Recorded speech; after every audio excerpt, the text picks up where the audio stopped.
కేసీఆర్ కేటీఆర్ ఎవరెదురొచ్చినా పోరాటమే అంటూ కవిత నా మనసు విరిగింది, పిలిచినా వెళ్ళను, ఎన్టీఆర్ మాదిరిగానే కేసీఆర్కు వెన్నుపోటు ఖాయం జాగృతి అధ్యక్షురాలు ఎమ్మెల్సీ కవిత వ్యాఖ్యానించారు.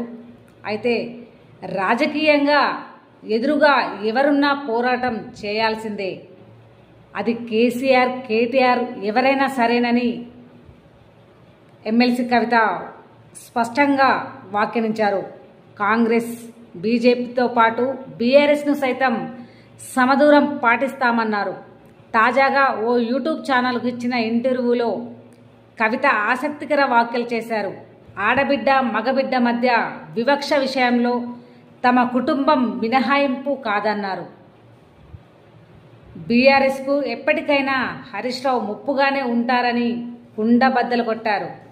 తన మనసు విరిగిపోయిందని, తిరిగి కేసీఆర్ పిలిచినా మళ్ళీ వెనక్కి వెళ్ళను అని, అసలు వెళ్ళబోయేదే లేదని తేల్చి చెప్పారు కవిత. కొత్త రాజకీయ పార్టీకి వనరులు మనుషులను సమకూర్చుకోవడానికి కొంత సమయం కావాలన్నారు కవిత. అయితే ఎమ్మెల్సీ కవిత ఒక యూట్యూబ్ ఛానల్తో మాట్లాడుతూ కేసీఆర్కు కేటీఆర్కు అసలు ఎవరు నన్ను పిలిచినా నేను మళ్ళీ వెళ్ళేదే లేదంటూ